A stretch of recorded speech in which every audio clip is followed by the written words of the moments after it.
स्वागत है आप सभी का उत्तराखंड न्यूज में। मैं हूं आपके साथ कुमार कुणाल धीरज। जम्मू कश्मीर के डोडा में सुरक्षा बलों और आतंकियों के बीच गोलीबारी में उत्तराखंड का एक जवान शहीद हो गया। वहीं इस मुठभेड़ में 4 आतंकियों के मारे जाने की भी सूचना है। जम्मू कश्मीर में डोडा के अस्सार इलाके में भारतीय सेना और जम्मू कश्मीर पुलिस ने सर्च अभियान चलाया। आतंकी मुठभेड़ में देहरादून निवासी 25 वर्षीय कैप्टन दीपक सिंह शहीद हो गए। वहीं मुख्यमंत्री पुष्कर सिंह धामी ने कैप्टन दीपक सिंह की शहादत पर गहरा दुख व्यक्त किया है। मुख्यमंत्री पुष्कर सिंह धामी ने कहा कि आतंकवादियों से मुठभेड़ के दौरान अपना सर्वोच्च बलिदान देने वाले सैन्य भूमि उत्तराखंड के वीर सपूत कैप्टन दीपक सिंह जी को कोटि कोटि नमन। उन्होंने कहा कि मां भारती की सेवा में कैप्टन दीपक सिंह ने बलिदान दिया है। युवाओं में राष्ट्रभक्ति का संचार उनकी ये शहादत हमेशा करता रहेगा। ईश्वर से प्रार्थना है कि पुण्यात्मा को श्री चरणों में स्थान एवं शोक संतप्त परिजनों को ये दुख सहने की शक्ति प्रदान करे।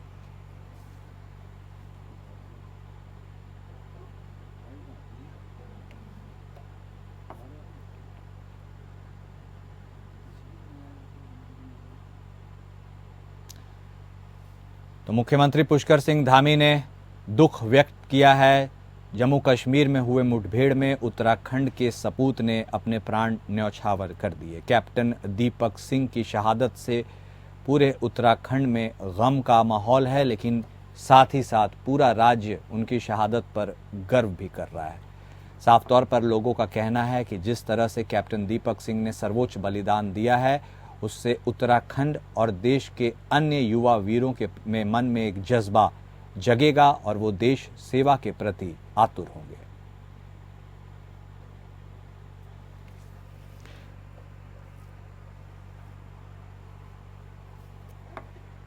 सहयोगी योगेश सेमवाल इस वक्त हमारे साथ फोन लाइन पर जुड़ गए हैं, सीधे उनका रुख करेंगे। जी योगेश, जिस तरह से मुख्यमंत्री पुष्कर सिंह धामी ने अपना दुख भी प्रकट किया है और एक तरह से पूरे उत्तराखंड के लिए यह गर्व की बात भी है कि उसका एक लाल मुठभेड़ों से सामना करते हुए मुठभेड़ में शहीद हो गया, दुश्मनों से सामना करते हुए। ऐसे में मुख्यमंत्री के ये वक्तव्य क्या मायने रखते हैं और इस पूरे मामले में क्या कुछ लेटेस्ट अपडेट है?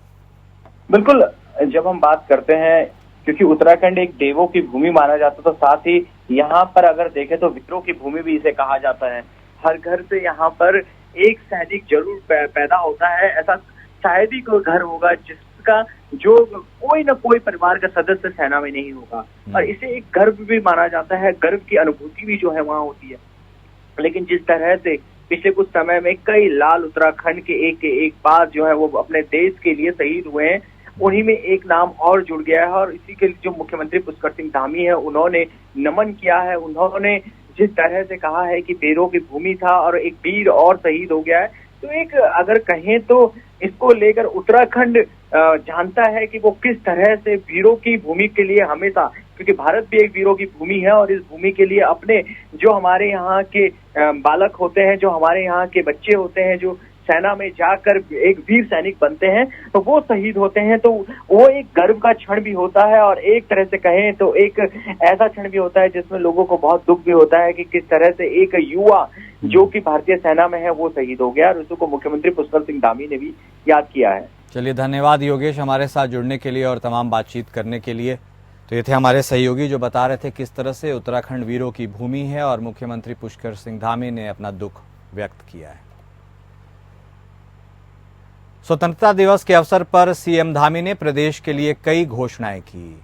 इसमें सीएम धामी ने कहा कि स्वतंत्रता दिवस के इस पावन पर्व पर हम यह संकल्प लें कि हमारे जो भी कर्तव्य और दायित्व हैं, हम उनका पूरी निष्ठा के साथ निर्वहन करें और भारत को समृद्ध और सुरक्षित बनाने के लिए कदम उठाते रहें। इसके साथ ही भारत के सशक्तिकरण पर भी जोर देते रहें। इस दौरान सीएम धामी ने कई घोषणाएं भी की।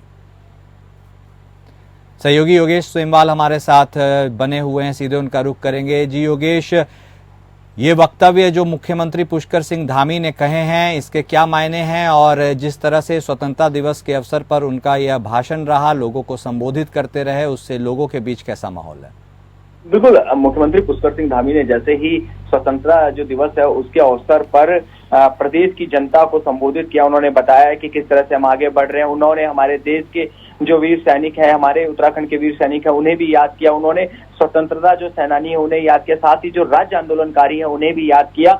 और सभी को याद करते हुए उन्होंने बात कही कि हम किस तरह से आगे बढ़ रहे हैं। उन्होंने बताया कि किस तरह से उत्तराखंड जो है वो विकास के पथ पर आगे बढ़ रहा है और उसमें हर उत्तराखंड के नागरिक का सहयोग मिल रहा है और बहुत अच्छे से हम आगे बढ़ रहे हैं। उन्होंने याद किया और हर कोई जो है जिस तरह से उनके भाषण को सुन रहा था, जिस तरह से उनके संबोधन को सुन रहा था, तो हर कोई जो है ये जानता है कि प्रदेश सरकार जिस तरह से काम कर रही है और मुख्यमंत्री पुष्कर सिंह धामी जिस तरह से उस काम को बता रहे हैं वो दोनों ही महत्वपूर्ण है। ठीक है योगेश, आप बने रहिएगा हमारे साथ, हम आपके साथ दोबारा जुड़ेंगे। बहरहाल अब वक्त हो चला है अगली खबर का, जहां कोलकाता के बाद अब उत्तराखंड से रेप का मामला सुर्खियों में है। अस्पताल से आ रही एक खबर के अनुसार एक नर्स का रेप हुआ। इस मामले में उत्तराखंड पुलिस ने एक शख्स को गिरफ्तार भी किया है, जिससे पहले नर्स का रेप किया गया और बाद में उसकी हत्या कर दी गई। तो पूरा देश अभी कोलकाता में एक डॉक्टर के रेप और मर्डर के गम से उबर भी नहीं पाया था कि उत्तराखंड से भी एक ऐसी ही घटना सामने आ रही है जिसने लोगों का दिल दहला दिया है।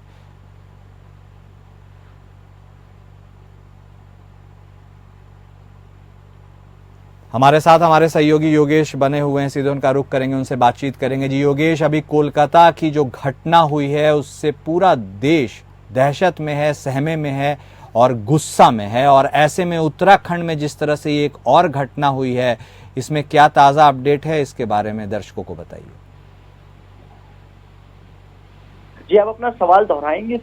मेरा सवाल मैं आपसे फिर से दोहरा देता हूं योगेश। कोलकाता की घटना अभी कोई भुला नहीं पाया है, डॉक्टरों में अलग ही रोष है, पूरा देश गुस्से में उबल रहा है। ऐसे में उत्तराखंड से ऐसी ही एक घटना की पुनरावृत्ति ने पूरे उत्तराखंड को और पूरे देश को हिला दिया है। इस पूरे मामले में ताजा अपडेट और कैसे हुआ ये पूरा वाकया? बिल्कुल आपको बताना चाहेंगे कि फिलहाल जो ये मामला सामने आया है, जरूर ये बहुत बड़ा मामला है उत्तराखंड में और हर कोई जानना चाहता है कि आखिर ये सब हो कैसे गया। पहले कोलकाता की एक घटना जहां पर एक डॉक्टर के साथ ऐसी घटना हुई, उत्तराखंड में फिर वैसे ही एक नर्सिंग स्टाफ के साथ ये घटना होती है, तो बहुत ज्यादा चिंता का विषय ये बन जाता है।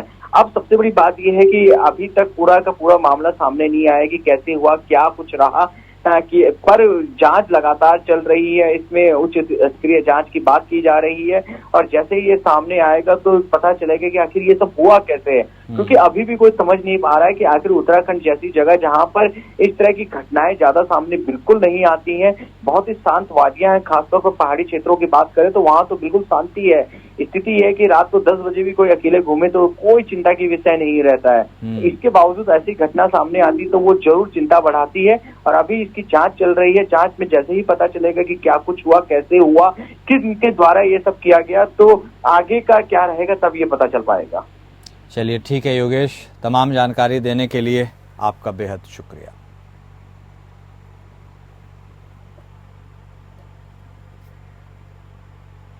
वहीं हिंडनबर्ग की नई रिपोर्ट आने के बाद विपक्षी पार्टियां सेबी चीफ माधवीपुरी बुच के इस्तीफे और अडानी ग्रुप से जुड़े मामले में जेपीसी की मांग कर रही है। अब इसी मामले को लेकर देश की सबसे पुरानी पार्टी कांग्रेस आने वाली 22 तारीख को देशव्यापी घेराव करेगी। आपको बता दें कि प्रदेश अध्यक्ष करण महारा ने कहा कि सरकारी पैसे से सरकारी संपत्तियों को खरीदने का एक क्रम चल चुका है।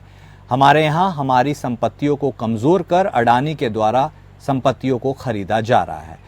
यह अब और अधिक होने लगा है, लेकिन अब यह ज्यादा दिनों तक चलने वाला नहीं है। जब हमारी सरकार आएगी तो हम इसे उलट देंगे।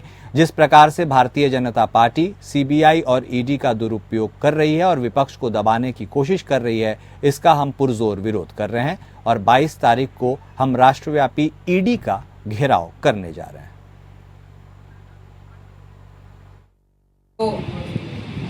तरीका है काम करने का, सरकारी पैसे से सरकारी संपत्तियां खरीदने का जो एक क्रम चल पड़ा है इस देश में, हमारे ही बैंक्स लोन दे रहे, हमारी संपत्तियों को कमजोर करके उनको खरीदा जा रहा है अडानी के द्वारा। तो ये जो चल रहा है ये ज्यादा समय तक चलने वाला नहीं है।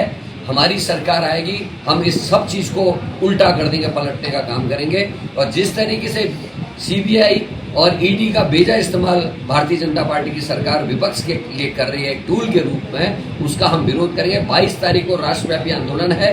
हर राज्य में जहां जहां ईडी के दफ्तर हैं उन ईडी के दफ्तरों का घेराव किया जाएगा और आगे की रणनीति जल्द ही हम आप लोगों से खुलासा करेंगे। सहयोगी योगेश सेमवाल हमारे साथ लगातार बने हुए हैं, उनका रुख एक बार फिर करेंगे और उनसे बातचीत करने की कोशिश करेंगे। जी योगेश, जिस तरह से अब कांग्रेस कोई मुद्दा नहीं छोड़ना चाहती है सरकार को घेरने के लिए, और ऐसे में एक मुद्दा उनके हाथ आया है सेबी चीफ का, जहां कथित भ्रष्टाचार का एक मामला पूरी हवा में सुर्खियों में है, ऐसे में उनका यह ईडी का घेराव करने का जो प्रोग्राम है, इसके क्या मतलब निकाले जाएं और कितना माइलेज मिल सकता है? योगेश, बिल्कुल, अगर बात करें एक विपक्ष के तौर पर, उत्तराखंड में जो कांग्रेस है वो पिछले कुछ समय से काफी एक्टिव नजर आ रही है। पहले ये सब चीजें नजर नहीं आती थी, लेकिन अभी फिलहाल में कुछ चीजें जो है वो एक्टिव नजर आ रही है। और अब जिस तरह से ये इतना बड़ा मामला पूरे देश में उछल रखा है, जिस तरह से हिडनबर्ग की रिपोर्ट सामने आई और उसके बाद विपक्ष उस रिपोर्ट को जो है वो बताना चाहता है कि देखिए क्या कुछ भारत में हो गया है, किस तरह से सरकार जो है वो सेबी के माध्यम से बहुत सारी चीजें गड़बड़ कर रही है और लगातार आरोप लगा रही है। फिर चाहे राहुल गांधी की बात करें, उनके दूसरे नेताओं की बात करें, जयराम रमेश की बात करें, वो कह रहे हैं जो उनके राष्ट्रीय नेता हैं, और उत्तराखंड में अगर कहें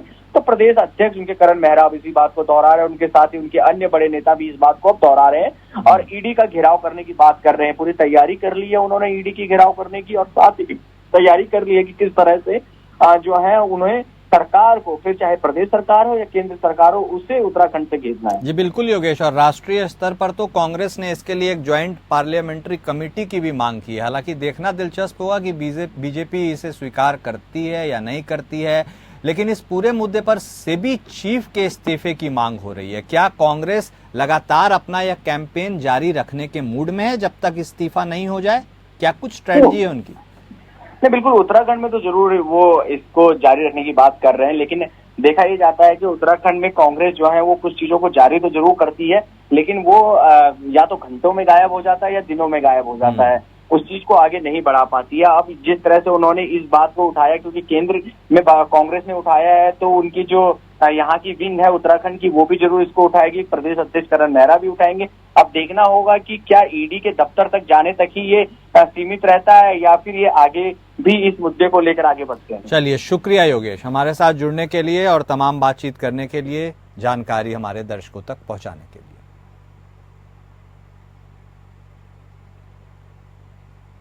तो हमारे सहयोगी योगेश हमारे साथ जुड़े थे, जो साफ तौर पर बता रहे थे कि प्रदेश स्तर पर भी कांग्रेस अपने इस कैंपेन को पुरजोर तरीके से जारी रखेगी और हिंडनबर्ग में जो खुलासा हुआ है उसमें सेबी चीफ के इस्तीफे को लेकर कांग्रेस अड़ी हुई है।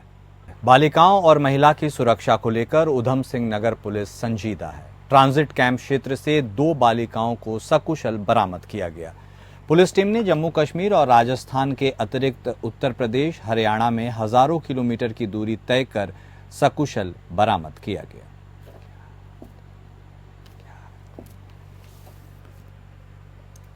तो आपको बता दें कि उधम सिंह नगर में 2 बालिकाओं को बरामद किया गया है, सकुशल उनका रेस्क्यू कराया गया है। बालिकाओं और महिला की सुरक्षा को लेकर इससे यह पता चलता है कि उधम सिंह नगर पुलिस बेहद संजीदा है। ट्रांजिट कैंप से यह बरामदगी हुई है। आपको बता दें कि पुलिस टीम ने जम्मू कश्मीर और राजस्थान के अलावा उत्तर प्रदेश और हरियाणा में हजारों किलोमीटर की दूरी तय कर इन्हें सकुशल बरामद किया है।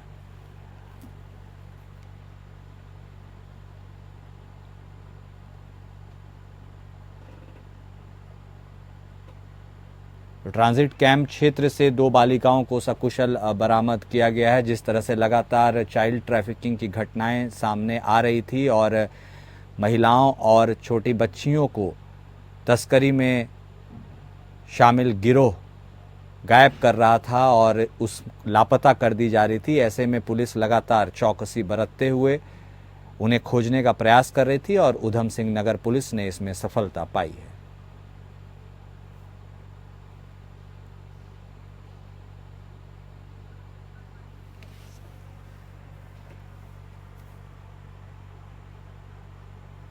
वहीं बांग्लादेश में हिंदुओं पर हो रहे अत्याचार के विरोध में हरिद्वार के साधु संतों ने आक्रोश मार्च निकाला। ये मार्च हरिद्वार के उछाली आश्रम से शुरू होकर हर की पैड़ी तक निकाला गया। मार्च में बड़ी संख्या में साधु संत मौजूद रहे। इसके बाद हर की पैड़ी घाट पर बांग्लादेश में मरने वाले हिंदुओं को श्रद्धांजलि दी गई। साधु संतों ने मांग की है कि बांग्लादेश में जो अत्याचार हिंदुओं पर हो रहे हैं उस पर तत्काल रोक लगाई जाए। भारत सरकार बांग्लादेश को लेकर कठोर कदम उठाए, नहीं तो संत समाज उग्र आंदोलन करेगा।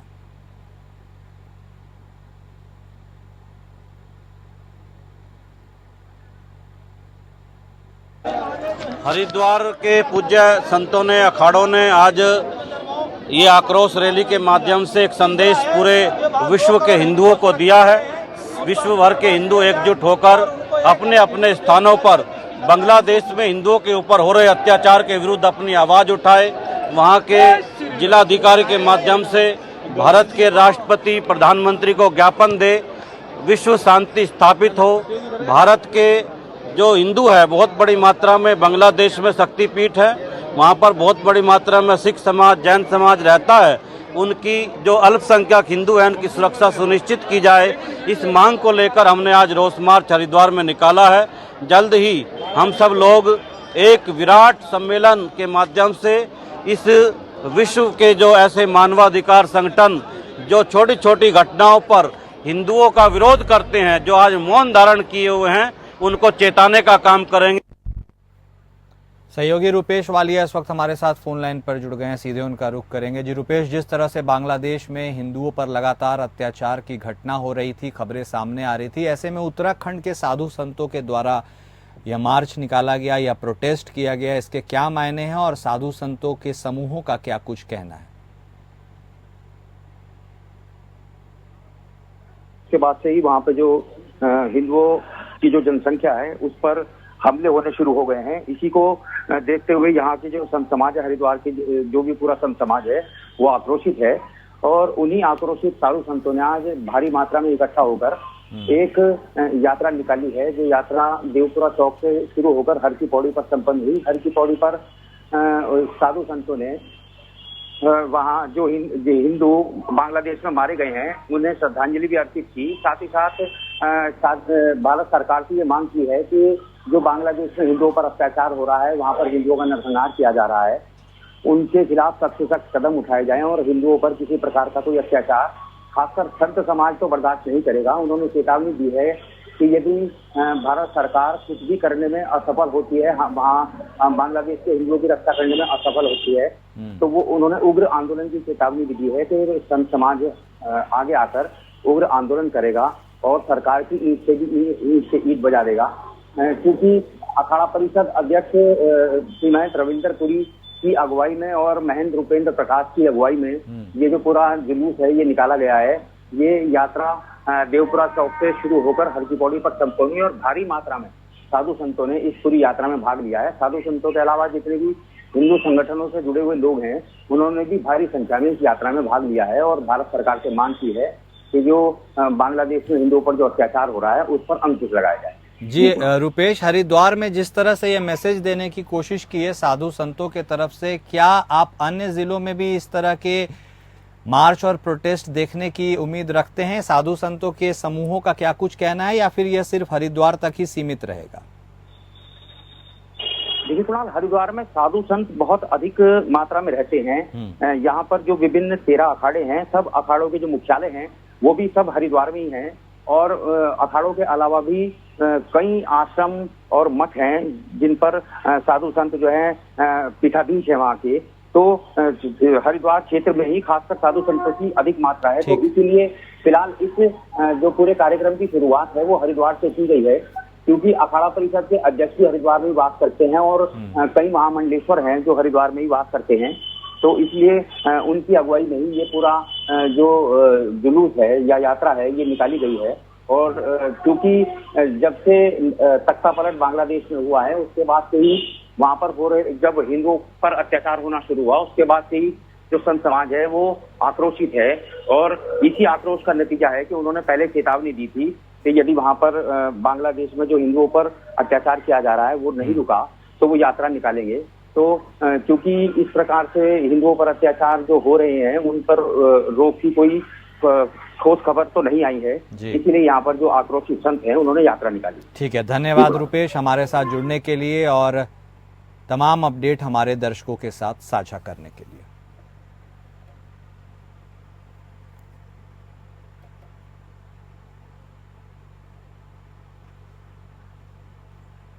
ये थे हमारे सहयोगी रूपेश, जो विस्तृत तौर पर यह जानकारी दे रहे थे कि किस प्रकार साधु संतों में आक्रोश है और वह रैली और प्रोटेस्ट निकालकर इसे जाहिर कर रहे हैं। खटीमा देवभूमि रक्षा मंच के कार्यकर्ताओं ने एसडीएम खटीमा के माध्यम से राष्ट्रपति को एक ज्ञापन सौंपा है। ज्ञापन भेजकर बांग्लादेश में लोकतांत्रिक सरकार के तख्तापलट के बाद इस्लामिक कट्टरपंथी शक्तियों द्वारा हिंदुओं पर किए जा रहे अत्याचार, उत्पीड़न और नरसंहार को रोकने तथा बांग्लादेश में हिंदुओं की सुरक्षा सुनिश्चित किए जाने की मांग की। ज्ञापन में लिखा गया है कि बांग्लादेश में हिंदू धार्मिक स्थलों को तोड़ने और जलाए जाने तथा हिंदू महिलाओं का सार्वजनिक बलात्कार एवं हत्या, हथियार के बल पर इस्लाम कबूल करने पर विवश करने जैसे कृत्य लगातार सामने आ रहे हैं, जो अत्यंत चिंता का विषय है।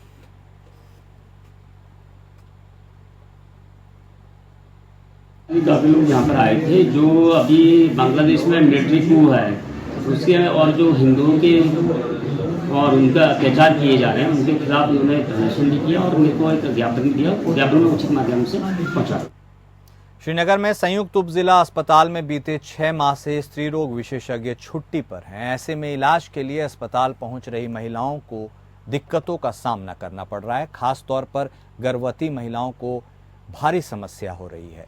दरअसल अस्पताल में वर्तमान में 2 डॉक्टर नियुक्त किए गए हैं, लेकिन इनमें एक लेडी डॉक्टर छुट्टी पर है, जबकि दूसरी डॉक्टर ने अब तक अस्पताल में ज्वाइनिंग ही नहीं दी है, जिसका खामियाजा महिला मरीजों को भुगतना पड़ रहा है। वहीं बेस अस्पताल श्रीनगर में पहले से ही 4 जिलों के मरीजों का बोझ है, इसलिए अधिकतर महिलाओं को इलाज के लिए देहरादून और ऋषिकेश की दौड़ लगानी पड़ रही है। वहीं संयुक्त उप जिला अस्पताल के चिकित्सा अधीक्षक डॉक्टर गोविंद पुजारी ने बताया कि गर्भवती महिलाएं तो ओपीडी में आ रही हैं और सामान्य डिलीवरी भी करवा रही हैं, लेकिन अस्पताल में सिजेरियन डिलीवरी नहीं हो पा रही है।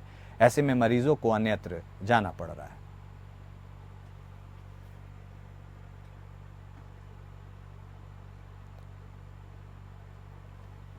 प्रदेश में बीते कई दिनों से भारी बारिश का दौर लगातार जारी है। ऐसे में भारी बारिश के चलते पहाड़ी क्षेत्रों में लगातार भूस्खलन की घटनाएं सामने आ रही हैं, जिसके चलते सैकड़ों मार्ग अवरुद्ध हो गए हैं। हालांकि पिछले कुछ दिनों से प्रदेश में सैकड़ों सड़कें बाधित हो गई थी, जिनको लगातार खोलने का प्रयास किया जा रहा है। ताज़ा रिपोर्ट की अगर बात करें तो प्रदेश के अधिकांश हिस्सों में नेशनल हाईवे सहित स्टेट हाईवे और कुछ ग्रामीण मार्ग, जिनकी संख्या 100 से भी ज्यादा है, वह अब भी बाधित हैं और इनको खोलने के लिए लोक निर्माण विभाग लगातार प्रयत्नशील है। लोक निर्माण विभाग के प्रमुख अभियंता दीपक कुमार यादव ने कहा कि भारी बारिश के कारण लगातार मार्ग अवरुद्ध हो रहे थे, जिनको समय समय पर खोलने की कार्रवाई गतिमान है। हालांकि बारिश के कारण कुछ पुलों को भी नुकसान हुआ है, जिनको जल्द ही सुचारू रूप से चालू कर दिया जाएगा, ताकि आम जनता को आवागमन में कोई समस्या न हो। और उत्तराखंड न्यूज में अभी के लिए इतना ही। नमस्कार।